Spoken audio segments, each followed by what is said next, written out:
nation of over 240 million people, making it the fifth most populous country in the world. Located in South Asia, it is a land of striking contrasts, from towering mountain ranges in the north to vast plains and dense cities in the south. The construction industry plays a vital role in shaping the nation's growth, supporting infrastructure, housing, and urban development for millions. At the heart of this industry is brickmaking, with an estimated 20,000 kilns operating across the country. Pakistan produces billions of bricks each year, making it one of the largest brick-producing nations in the world. Forming the homes families live in, the schools children learn in, and the roads, walls, and buildings that shape everyday life. For many, it provides a means of survival, a steady source of income in an uncertain economy. But within this system, not all labor is what it seems.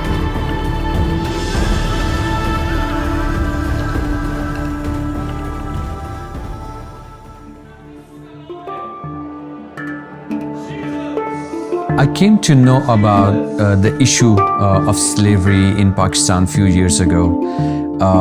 And in my wildest dream, I had never imagined that slavery still exists. But it does. And in the form of, these bricklayer slaves, it does exist in the country, which is very shameful, it's heartbreaking. It usually takes us from 1.5 hours to 2 hours drive, depending on the traffic. So right now we are in Sheikhpura. That's, you can say, the stronghold of bricklayers. There are thousands of bricklayers in Sheikhpura and Faisalabad region. That's where the majority of the bricklayers are.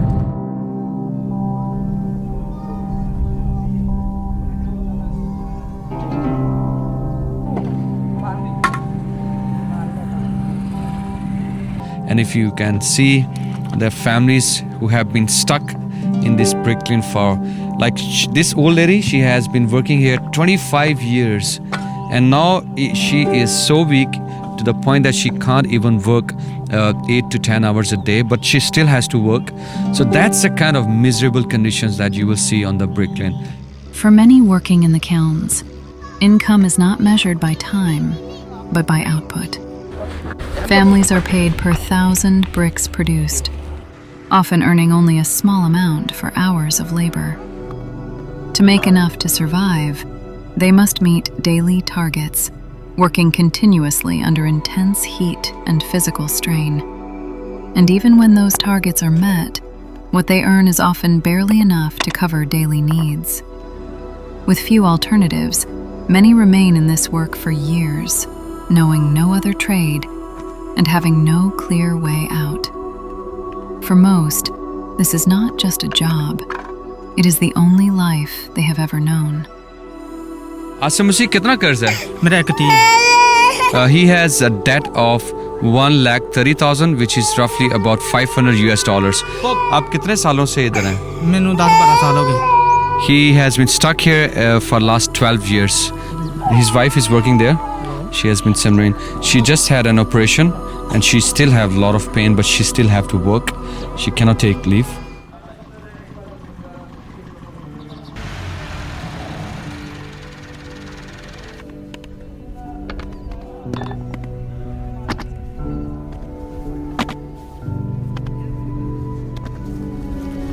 As a woman seeing other women stuck in slavery and all these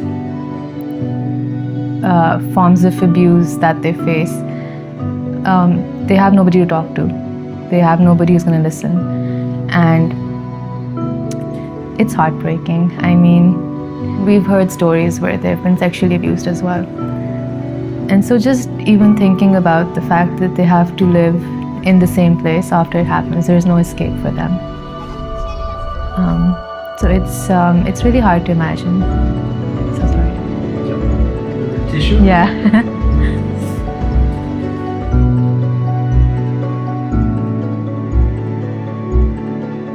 In collaboration with Jesus.net, our desire begins with evangelism, reaching out to these young people with the love, hope, and healing of Jesus. These young girls and boys have been subject to different forms of abuse, neglect, and very unsafe environments.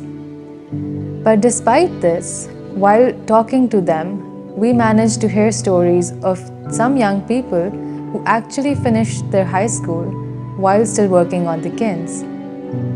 These stories of resilience deeply moved us, and we want to help them. We've identified 40 young individuals who, despite these harsh environments and circumstances, have managed to hold on to hope, finishing their high school and looking forward to a better future, but they don't have the pathway to do that. So, in collaboration with Jesus.net, we want to move them from the harsh environment into a safe space where they can be protected and nurtured. In this boarding facility, they will not just receive proper education, a 2-year college program, and mentorship and skill development, but will also be surrounded by love and the gospel.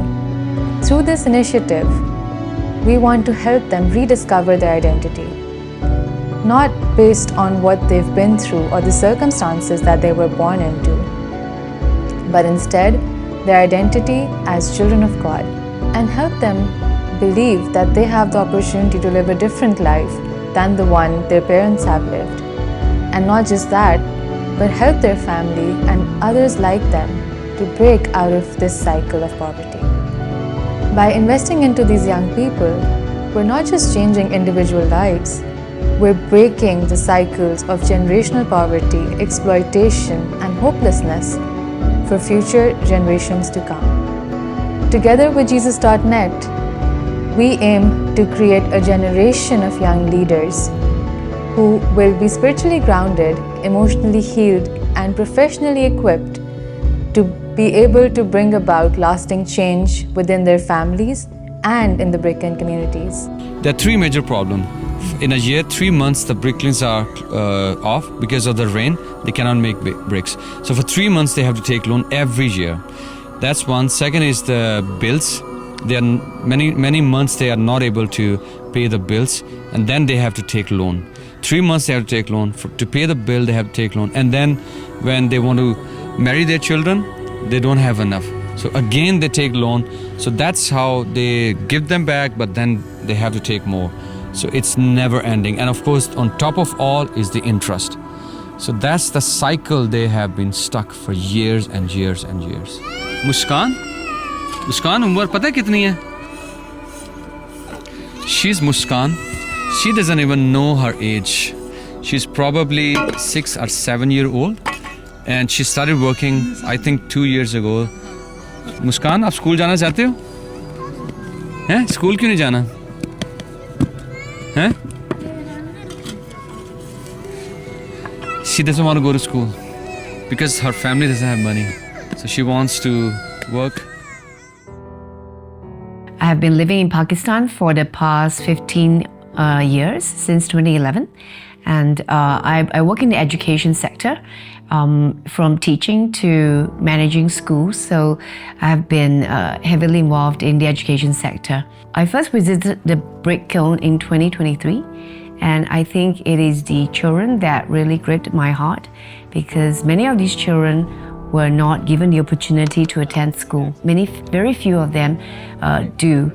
Most of them would have to stay at the brick kiln, and they have to make bricks from morning to night with their parents, because they would have had a goal of making 1,000 bricks a day. And that's something that I've been thinking very much about. How do we help these children? How do we help them get an education that their parents might not be even thinking about, because they are just living day to day. They have no plans for the future, no hope for it. And that's something that really got me thinking, how can we make it possible for these children to receive not just an education, but an education that could transform their lives. In collaboration with Jesus.net and Manger Maker Lab, we are bringing mobile learning solutions into the brick kiln community. For the children, We are running programs in basic literacy and digital literacy.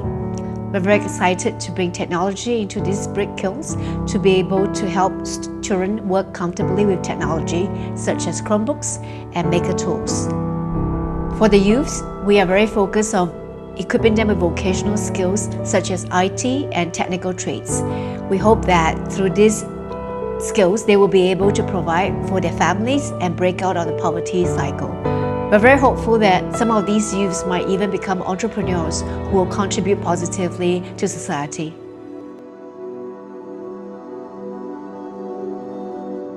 So we want all these slaves to be rescued. And thank God there are so many organizations and people who are involved in the rescue process. They are rescuing these people. But remember, when Israelites, they were slaves in Egypt, God sent Moses to send a message to Pharaoh. And the message was, let my people go. But the story doesn't end here. The reason God wants them to be rescued, so they will worship Him. So we have seen there are gaps, there are underlying issues which have been overlooked. And one of the greatest issues that we are identifying here is these people have been in slavery for so many years. They have been going through a lot of pain and trauma. And to numb that pain, they have been involved in drug abuse and sexual immorality, and there are so many other sins they are involved in. So as Jesus.net, we have this beautiful digital platform where we will bring the church to them. We will bring the discipleship resources, tools to them while they are working in the Brooklyn or they have been rescued. So wherever they are, this digital platform is accessible. So to achieve this, our goal is to train 500 pastors and leaders who can be trained to use these resources for discipleship. So when I say discipleship, we need to go deeper into this. We need discipleship for youth. We need discipleship program for Sunday school. We need discipleship program especially for women who have been going through trauma and abuse. We need this platform, and we want to make this platform available to them so they will be trained to utilize this platform and help this community, and their lives will be transformed by the power of the gospel. So imagine with me this mobile truck going to these slave camps, and children will be watching Jesus movie, youth will be watching Chosen series, and they will be blessed while they will be watching. And I remember when I was a child, 8-year-old, someone came to our village and showed us the Jesus movie, and I still can't forget that at that same day I gave my life to Jesus, and I believe there will be so many children in these Bricklands who are going to give their lives to Jesus Christ, and their lives will be transformed eternally. That's exactly what we need. So as much as they will receive the gospel, we want to lead them in a journey through Jesus.net and Miracle Every Day, where they're going to receive the Word of God every day through audio messages. As you have watched this video, we would like you to be part of this vision, and there are 3 ways you can be part of this vision. You can help us train these leaders who are eventually going to go back to this community to evangelize, to disciple, or you can help us with these 40 youth who are going to be the catalyst of change, who will be the Moses who will go back to their community and bring the gospel of hope and also transform the mindset of many around them. Or you can help us with the mobile truck, which is going to be so important for us to bring this digital tool to them wherever they are. Thank you so much. God bless you.